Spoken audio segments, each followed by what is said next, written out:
Students, welcome to my YouTube channel glorious learning classes. आज हम discuss करने वाले हैं क्लास 12th का चैप्टर नंबर 2, जो कि क्या है, कैपेसिटेंस।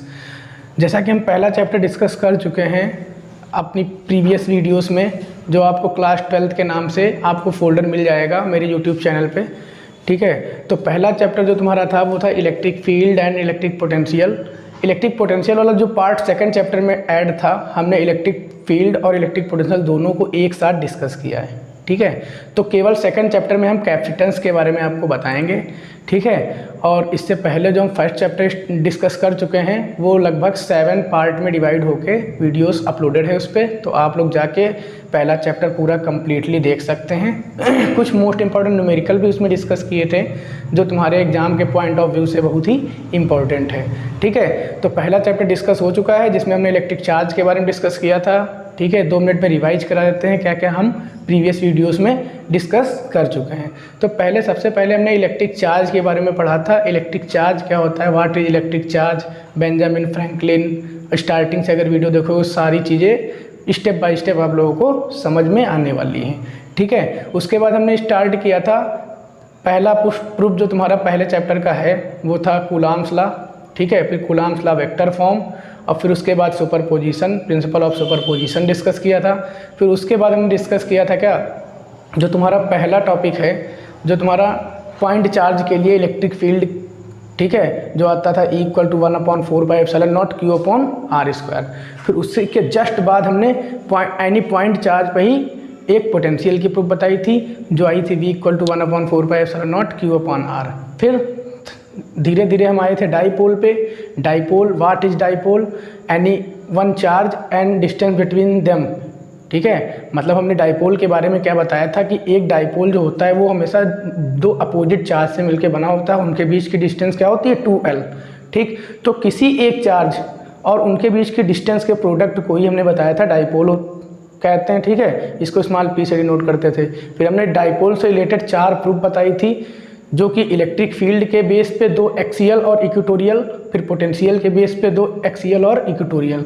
मतलब इस टाइप से 4 प्रूफें हमने प्रूफ कराई हैं जो कि प्रीवियस वीडियो में आपको मिल जाएंगी। उसके जस्ट बाद हमने इलेक्ट्रिक फील्ड में डाइपोल को रोटेट कराने पे जो वर्क किया जाता है, अगर हम एनी इलेक्ट्रिक फील्ड पे डाइपोल को रोटेट कराएं तो कितना वर्क डन होता है, W = P1 - cos θ, ये प्रूफ कराई थी। उसके जस्ट बाद हमने बताया था एंगुलर फोर्स, ठीक है, τ = P sin θ की प्रूफ। उसके जस्ट बाद हमने कुछ न्यूमेरिकल वगैरह डिस्कस किए थे। ठीक है, और इक्विपोटेंशियल के बारे में बताया था आप लोगों को।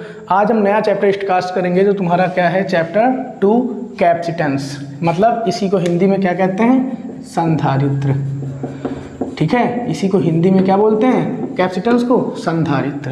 तो आज हम पूरा चैप्टर ये डिस्कस करने वाले हैं कैपेसिटेंस। ठीक है, ये भी तुम्हारा चैप्टर पूरा 2 या 3 पार्ट में जाएगा। तो आज हम स्टार्ट कर रहे हैं चैप्टर नंबर 2 कैपेसिटेंस, ये मतलब संधारित्र। कैपेसिटेंस होता क्या है, कैपेसिटेंस वर्ड जो तुम्हारा है, सबसे पहले जान लो इसकी बेसिक चीज़ें क्या होती हैं कैपेसिटेंस से रिलेटेड। तो कैपेसिटेंस जो तुम्हारा वर्ड है वो जस्ट अपोजिट है रेजिस्टेंस के, और रेजिस्टेंस चैप्टर तुम लोग अभी 10th में पढ़ के आए हो, जिसमें ओम्स लॉ पढ़ा था, R = V/I। ठीक, तो रेजिस्टेंस वाला जो तुम्हारा चैप्टर है ये तुम इससे पहले इलेक्ट्रिसिटी में पढ़ चुके हो। आज हम डिस्कस करने वाले हैं इलेक्ट्रोस्टैटिक्स में कैपेसिटेंस वाला चैप्टर।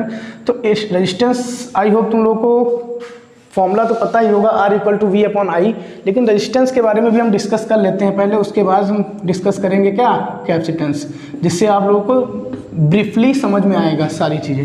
रेजिस्टेंस मतलब हिंदी में इसको प्रतिरोध कहते हैं। ठीक है, देखो रेजिस्टेंस क्या होता है, सबसे पहले रेजिस्टेंस की हम बेसिक चीज़ें देख लेते हैं कि रेजिस्टेंस होता क्या है। अगर हम क्या करें, कोई एक रॉड लें, ये एनी रॉड है, ठीक है, इस रॉड पे ना तो हम एनी टेम्परेचर पर कोई इफेक्ट करें, मतलब इस रॉड पे ना कोई टेम्परेचर का इफेक्ट पड़ रहा हो, ना ही कोई प्रेशर का इफेक्ट पड़ रहा हो, और ना ही कोई वॉल्यूम में इसकी चेंजेस करें, मतलब ताप, दाब और आयतन।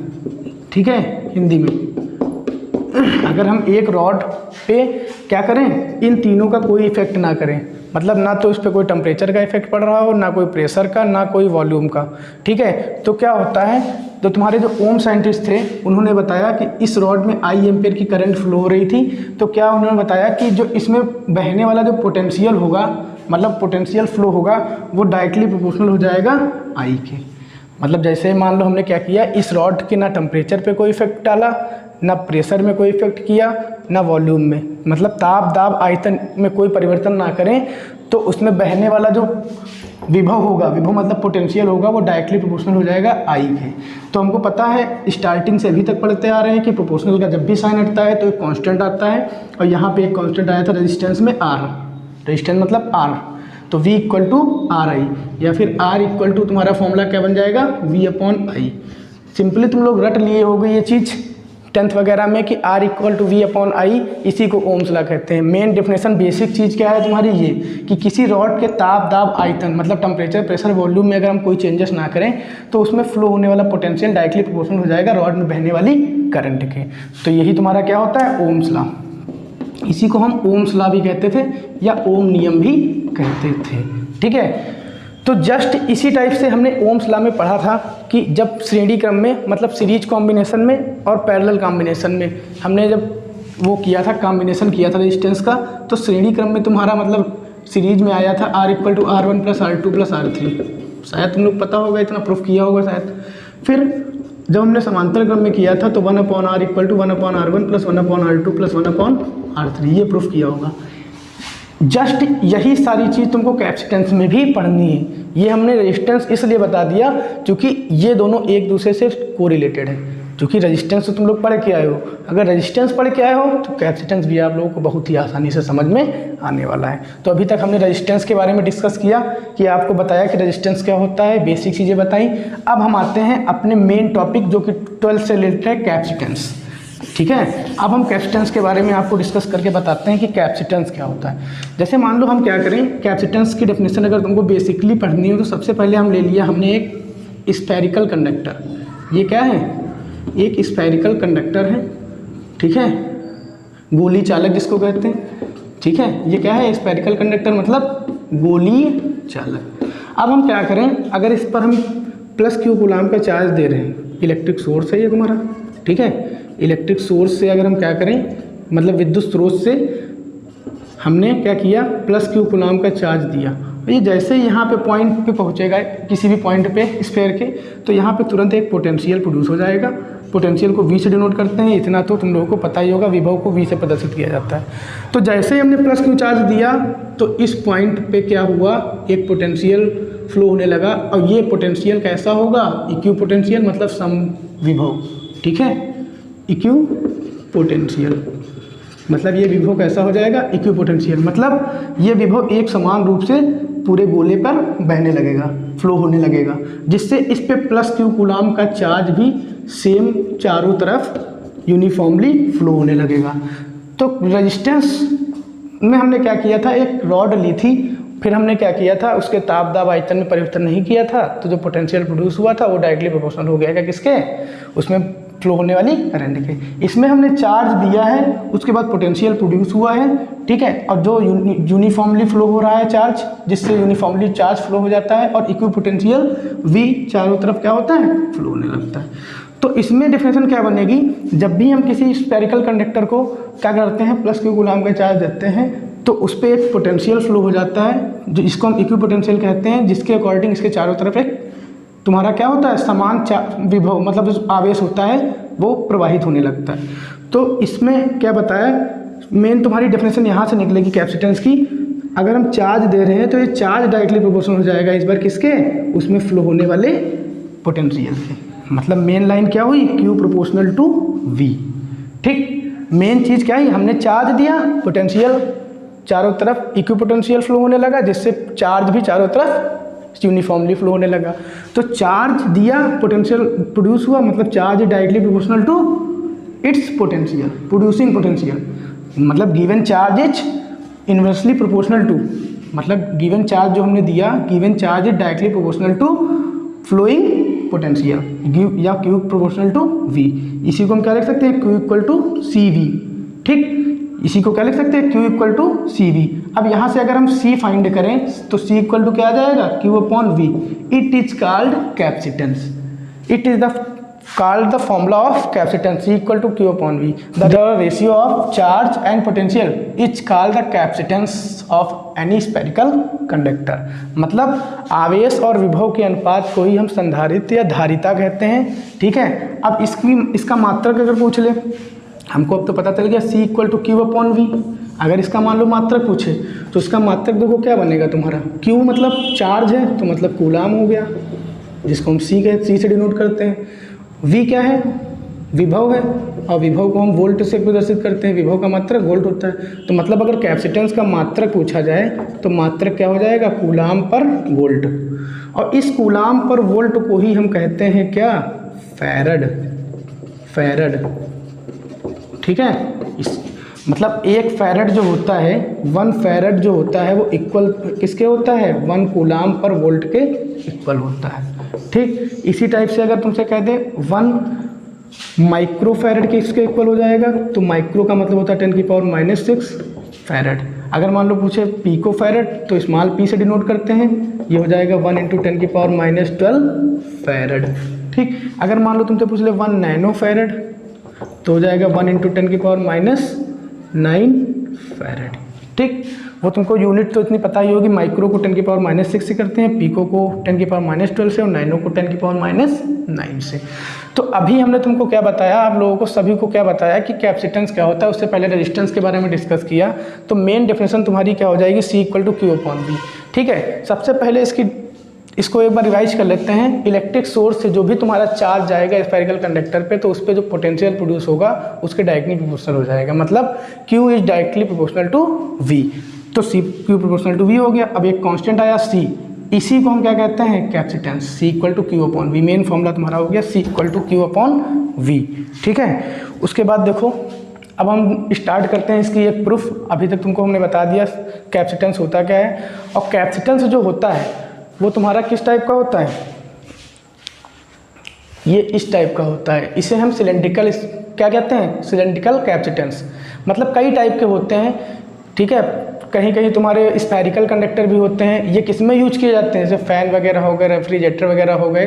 तो इससे क्या होता है कि ज़्यादा से ज़्यादा चार्ज तुम्हारा जो होता है वो प्रोड्यूस हो जाता है। ये देखो, ये तुम्हारा कैपेसिटेंस है, ये तुम्हारा कैपेसिटेंस है, ये फ़ैन का कैपेसिटेंस है, इससे फ़ैन चलता है तुम्हारा। ठीक है, तो इसी के अकॉर्डिंग तुम्हारे जो भी इलेक्ट्रॉनिक इंस्ट्रूमेंट वगैरह होते हैं, जो भी इलेक्ट्रॉनिक पार्ट वगैरह होते हैं, ठीक है, इलेक्ट्रिसिटी में इसका यूज किया जाता है। क्योंकि ये क्या करता है, कैपेसिटेंस, इस पर ज़्यादा से ज़्यादा चार्ज कंजर्व हो जाता है। ठीक है, ये ज़्यादा से ज़्यादा चार्ज कंजर्व कर सकता है, जिससे वो ज़्यादा से ज़्यादा इलेक्ट्रिसिटी प्रोड्यूस हो जाती है।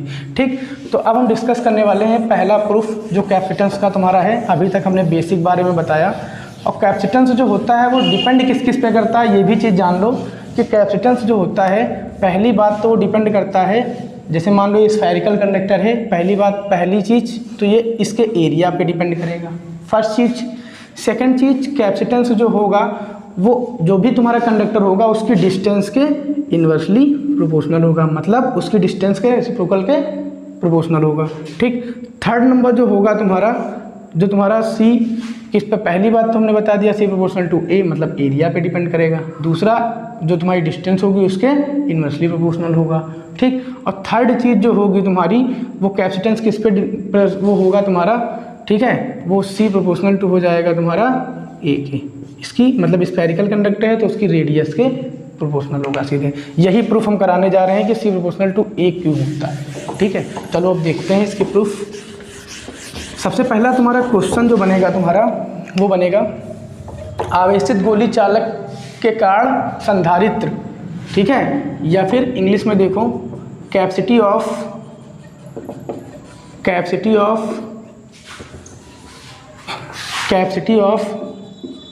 आइसोलेटेड स्फेरिकल कंडक्टर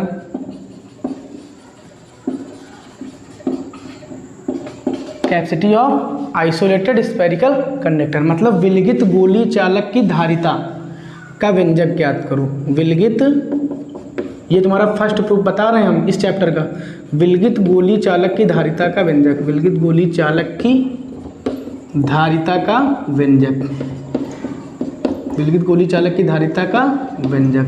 देखो सबसे पहले फिगर से हम इसको समझेंगे, फिगर वाइज पहले समझ लेते हैं, क्योंकि अगर फिगर समझ में आ गया समझ लो सारी प्रूफ तुम्हारी क्लियर हो गई। सबसे पहले देखो आइसोलेटेड वर्ड जो तुम्हारा है या फिर विलगित वर्ड जो तुम्हारा है, ठीक है, इसका मतलब होता है एकल। आइसोलेटेड का मतलब हो गया लोनली, लोनली मतलब अकेले, एक ही कंडक्टर है, दूसरा कोई उसके पास कंडक्टर नहीं है, मतलब एकल। विलगित का मतलब हो गया एकल, ठीक। तो मतलब आइसोलेटेड स्फेरिकल कंडक्टर की कैपेसिटी हमको निकालनी है, मतलब क्या होती है सी, ठीक है। तो सबसे पहले देखो स्फेरिकल कंडक्टर हम बना लेते हैं। आइसोलेटेड वर्ड तो मतलब ये कहने का मतलब है कि उसके पास में कोई दूसरा कंडक्टर नहीं है, ठीक है, मतलब आइसोलेटेड स्फेरिकल कंडक्टर है ये, आइसोलेटेड स्फेरिकल कंडक्टर, ठीक, मतलब इसके पास में कोई दूसरा कंडक्टर नहीं है, ये तुम्हारा आइसोलेटेड स्फेरिकल कंडक्टर है। मान लिया इसका सेंटर O है, इसकी रेडियस A, ठीक है, इस पर प्लस क्यू कूलाम का चार्ज क्या हो रहा है, चारों तरफ यूनिफॉर्मली फ्लो हो रहा है, ठीक, यूनिफॉर्मली फ्लो हो रहा है, ठीक। उसके बाद देखो इसमें जब यूनिफॉर्मली चार्ज फ्लो होने लगेगा, प्लस चार्ज यहाँ मान लो फ्लो होने लगा, तो इस पर इलेक्ट्रिक फील्ड लाइन भी वर्क करने लगेगी इस टाइप से। इलेक्ट्रिक फील्ड लाइन जो तुम्हारी होंगी वो इस टाइप से इलेक्ट्रिक फील्ड लाइन हमने बना दिया, ठीक है, क्योंकि इलेक्ट्रिक फील्ड लाइन तुम्हारी इमेजिनरी लाइंस होती हैं, ठीक है। और ये इलेक्ट्रिक फील्ड लाइन जो होंगी वो स्फीयर के सरफेस के क्या होंगी, राइट एंगल होंगी और उस पर परपेंडिकुलर होंगी, जो कि दिख रहा होगा। क्योंकि इलेक्ट्रिक फील्ड लाइन इसलिए प्रोड्यूस हुई क्योंकि तुम्हारा जब भी तुम्हारा प्लस, तुम्हारी जो इलेक्ट्रिक फील्ड लाइन होती है वो हमेशा पॉजिटिव चार्ज से स्टार्ट होती हैं और नेगेटिव चार्ज पे एंड होती हैं, ठीक। तो यहाँ पे तुम्हारा क्या हुआ, एक इलेक्ट्रिक फील्ड लाइन मतलब EFL मतलब इलेक्ट्रिक फील्ड लाइन, ठीक है, इलेक्ट्रिक फील्ड मतलब विद्युत क्षेत्र की रेखाएं, विद्युत क्षेत्र रेखाएं यहाँ पे चारों तरफ वर्क करने लगती है, क्योंकि ये तुम्हारा कैसा है, आवेशित है। आवेशित मतलब चार्ज कंडक्टर है ना, आइसोलेटेड स्फेरिकल कंडक्टर, ठीक है। तो अब देखो यहाँ पे अब आते हैं हम प्रूफ पे, ठीक है। रही बात डिस्क्रिप्शन की, जो चीज़ हमने बताई उसी टाइप से इसको डिनोट कर देना है। सबसे पहले देखो इसकी प्रूफ हम जब करेंगे तो हमको पता है कि चार्ज इक्वल है, इसका मतलब इस पर इक्वी पोटेंशियल भी होगा, इक्वी पोटेंशियल होगा तभी तो चार्ज इक्वल है, क्योंकि इसके चारों तरफ इक्वी पोटेंशियल होगा, मतलब V की वैल्यू क्या होगी, चारों तरफ स्फेयर में इक्वल होगी। तो मतलब अगर एक समान विद्युत विभव है इस स्फेरिकल कंडक्टर पे, ठीक है, let the potential will be same on the surface of isolated spherical conductor, on the surface of isolated spherical conductor। Hindi वाले समझ लें कि हमको पता है चार्ज समान फ्लो हो रहा है, तो इसका मतलब क्या हुआ कि तुम्हारा जो इस पे जो पोटेंशियल होगा वो एक समान रूप से फ्लो हो रहा है। और पोटेंशियल का प्रूफ हमने बताया था, एनी पॉइंट चार्ज के लिए जो पोटेंशियल का प्रूफ होता है वो क्या होता है, V = 1/4πε0 Q/R। तो सबसे पहले फॉर्मूला हम लगाएंगे V = 1/4πε0 Q/R। R की जगह पे हम लेंगे ये डिस्टेंस A, क्योंकि ये सेंटर है और सेंटर से यहाँ तक की डिस्टेंस क्या है, हमने रेडियस क्या ली थी A, तो यहाँ पे Q/A हो गया। आई होप यहाँ तक तुम लोगों को समझ में आ गया होगा। फिर अब हम क्या करेंगे, लगाएंगे धारिता का सूत्र। धारिता का सूत्र या कैपेसिटेंस का फॉर्मूला क्या होता है, अभी बताया हमने, कैपेसिटेंस का फॉर्मूला जो होता है C = Q/V होता है। अब हम क्या करेंगे, इस V की वैल्यू जो हमने यहाँ पे V = 1/4πε0 Q/A ली है यहाँ पे पुट कर देंगे, तो मतलब Q/ यहाँ पे हो जाएगा, ये पूरी वैल्यू V की यहाँ पे पुट कर दो, ठीक है, तो हो जाएगा 1/4πε0 Q/A। Q कैंसिल हो गया और ये सारी चीज़ें कहाँ आ गई, फिर ऊपर आ गई, तो C = 4πε0A आ गया, ठीक है। अब हमको पता है 4πε0A ये पूरा क्या है, कांस्टेंट है, ये पूरा कांस्टेंट टर्म है, तो अगर हम इसको ऐसे लिख दें C ∝ A, यही चीज़ हमको प्रूफ करनी थी कि आइसोलेटेड स्फेरिकल कंडक्टर की जो कैपेसिटी होती है वो डायरेक्टली प्रोपोर्शनल होती है किसके, उसकी रेडियस की। यही चीज़ हमको मेन प्रूफ करनी थी। और यहाँ पे ε0 क्या है तुम्हारा, यहाँ पे ε0 जो तुम्हारा है वो क्या है, डाइलेक्ट्रिक परमिटिविटी, डाइलेक्ट्रिक परमिटिविटी, ठीक है। और इसकी वैल्यू होती क्या है, 8.86 इंटू 10⁻⁻12 और इसकी यूनिट क्या हो जाएगी, यूनिट हो जाएगी फैरड पर मीटर। देखो अब साइलेंट नॉट की यूनिट निकालना है तो C/A हो जाएगा, और C/A मतलब C की हमने अभी बताई फैरड होती है, और A क्या है तुम्हारी, A रेडियस है मतलब मीटर, तो यहाँ पे लिख देंगे फैरड, ठीक है, पर मीटर। ये यूनिट हो गई परमिटिविटी की, मतलब अब साइलेंट नॉट की वैल्यू ये हो गई, ठीक है। आई होप तुम लोगों को ये प्रूफ बहुत ही आसानी से समझ में आ गया होगा कि जो तुम्हारा आइसोलेटेड स्फेरिकल कंडक्टर होता है, ठीक है, उसकी जो कैपेसिटी होती है मतलब कैपेसिटेंस होता है वो डायरेक्टली प्रोपोर्शनल हो जाता है उसकी रेडियस की, तो C प्रोपोर्शनल टू A, जैसा कि हमने बताया था इससे पहले। अब हम आते हैं सेकेंड नंबर प्रूफ पे तुम्हारी, ठीक है। अब इस चैप्टर के जो सेकेंड नंबर प्रूफ है उस पर अब हम आते हैं। सबसे पहले देखो सेकंड नंबर प्रूफ क्या है तुम्हारी, दूसरी प्रूफ पे आते हैं इस पे। जैसे मान लो तुमसे पूछ ले कि पोटेंशियल एनर्जी क्या होती है एनी चार्ज कंडक्टर की, ठीक है, potential energy of any charge conductor, ये इंपॉर्टेंट है, इस पे न्यूमेरिकल बहुत आते हैं। पोटेंशियल